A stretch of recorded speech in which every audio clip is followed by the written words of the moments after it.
travel assist is activated and it's really good. It's not bouncing between the lanes. It's maintaining the speed. The head-up display is showing exactly where the car needs to be, showing the distance to that white Audi in front.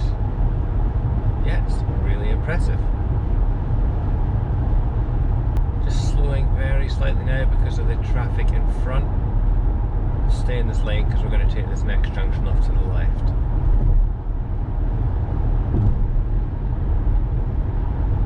It's just knocked 1 mile an hour off the speed.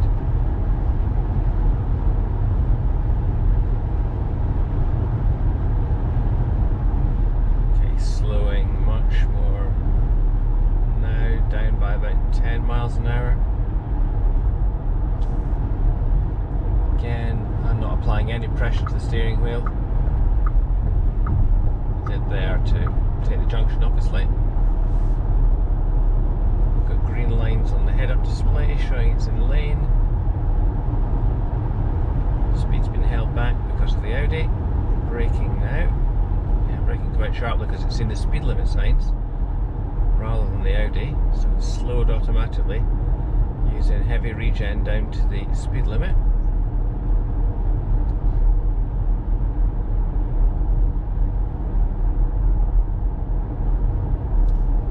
Obviously the markings here are really clear, so it's not having any issues whatsoever. I'm not sure how it would get on with slightly more worn out markings.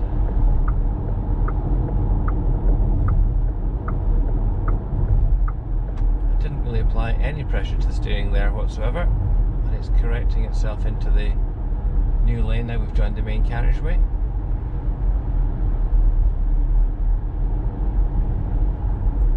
It's much more intuitive than the Tesla autopilot system on my previous car, although that was not the full self-driving. It was just the standard autopilot, although when I did drive this particular road during the full self-driving trial that was on offer earlier in 2021, the Tesla system did not like that junction that we've just been through one little bit. It completely aborted the control and handed it back to me. So the Skoda system seems to be better, at least on this road, on this junction, in these conditions.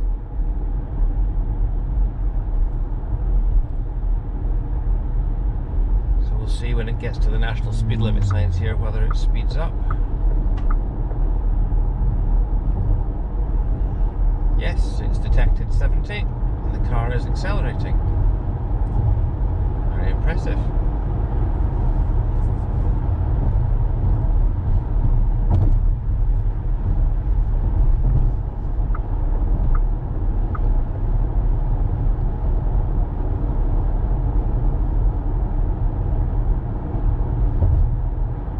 None of these turns we've been making are particularly sharp changes of direction, so I'm not sure whether the system is actually steering into the new lane or whether the very slight pressure I've got on the wheel just to let it know that I'm there is enough to change direction. But either way, it's not freaking out in the slightest. I know up here there's don't think there's a speed limit sign. Oh, there is. We'll see if it. Yeah, the traffic's going to slow us before it sees the signs. But yeah, the system, that's interesting, the system says bend ahead, maximum speed 47 miles per hour, and it ignored the 30 mile an hour signs. I have to say most people are going around here at 40 anyway, so the speed limit signs weren't in the red circles, which means they're mandatory, so maybe the system doesn't recognise those as speed limits because they're white and say max speed 30 rather than make 30 in a red circle. In any event, we're around the corner quite happily. It's willing to do 70, but the traffic in the way is not allowing it. If I indicate, yeah, the car is speeding up and has taken control in the new lane quite happily, locked on at 70. Very good. Although it's not made a noise, I think because I've got the system muted, the Android Auto Google Maps there is flagging up that there are speed cameras on those gantries. I don't think it'll be picked up on the camera, but I have to say the head-up display on this car is absolutely excellent. It really is very clear. All the information you need is there. It shows me that the cruise control and travel assist are on. It shows me the speed that it's set to. It shows me that the car recognises the lane markings. It shows me the speed limit. Also the speed that we're doing, stuck behind this Toyota, we're at 67. And it also has got the sat nav showing me that we have got 32 miles to run to the next junction, junction 10 on the M90. Now again, this bend is quite sharp. There's no speed limit sign. Yeah, the car is slowing, but I think that's more down to the vehicle in front rather than any warning. It certainly didn't tell me that there was a speed limit bend, unlike the previous one, which is quite interesting, but it's auto steering around that bend perfectly. Zero issues there whatsoever. Very, very good. Very smooth, very comfortable. No bouncing between the lane markings as I've seen reported on some other cars. I think the Volkswagen ID3, which you would have thought was the same system, I've seen reports of that bouncing between the white lines and not really being a very comfortable system to use. But I have to say, well, my hand wasn't firmly enough on the steering wheel there, so it's beeping to remind me there was a hand on the steering wheel, but obviously not gripping it tightly enough. Yeah, I was saying the system seems to be much more comfortable than what I've read about the ID3's system. Although not having driven that, I can't comment whether those reviews are correct or not. But if it's anything like this, I don't see why you would ever have a problem with it.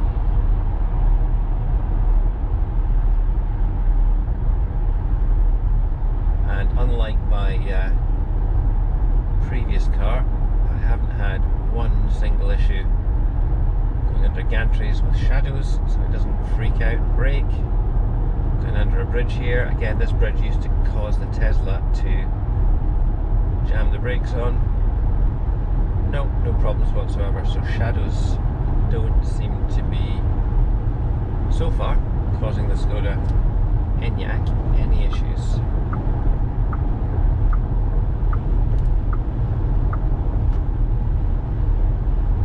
Yeah, so I indicated there, and I actually did have to apply pressure on the steering wheel, so I think that was slightly tighter turn we were making there than the previous one. So yeah, it doesn't look like when you indicate that the car automatically changes lanes.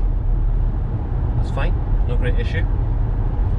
Certainly compared with the standard autopilot on my Model 3, whenever you indicated and tried to change lanes, that would break autopilot off and you had to then reinstate autopilot.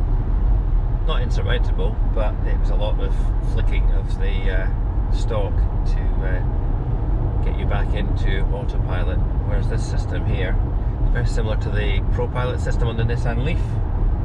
You can be on your autopilot or traffic assist as Skoda call it, and you indicate, you change lanes, and the system just lets you do that, and it carries on regardless once you're into your new lane.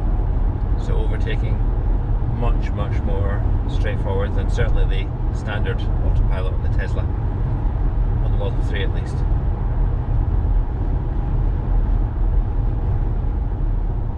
Some regen kicking in now, and the adaptive regen on this car really is impressive. Unlike other EVs, so previously I've driven the Model 3, I've owned the Model 3, the Nissan Leaf 40 kilowatt hour and a 22 kilowatt hour Zoe. All had great regen, but there were typically two settings. I can't remember what the Zoe did, I didn't own it for long enough, but there were definitely, maybe it was just on and off, but certainly on the Model 3 and on the Nissan, you had different settings and you had to select them. You can do that on this car. There are flappy paddles behind the steering wheel, although actually having spec'd those without realising that there was adaptive regen fitted, I think I may have wasted a little bit of money, because so far, other than to test that they work, I haven't used them, because the adaptive regen does it all for you. The car works out if the road in front is clear, or there is no traffic light coming up, or no roundabout, and you don't have a junction or a turn set in your sat nav, then it will reckon that you're okay to coast. It will apply virtually no regen. However, if any of those things are coming up, a turn is programmed into your sat nav, or you have got traffic lights or traffic, anything like that, then the car will realise that it needs to slow down, or you're going to make it slow down, and therefore it applies a heavier level of regen, and it does it without any intervention from you whatsoever. It's been a couple of times when it's not spotted something that's coming up, and rather than leave it to the last minute to see if the car worked it out, I've just applied heavier regen. That's the couple of times I have used the flappy paddles, but it really is few and far between. There's an electric coach on the Dundee to Edinburgh service coming the other way there, so EVs do come in all shapes and sizes these days.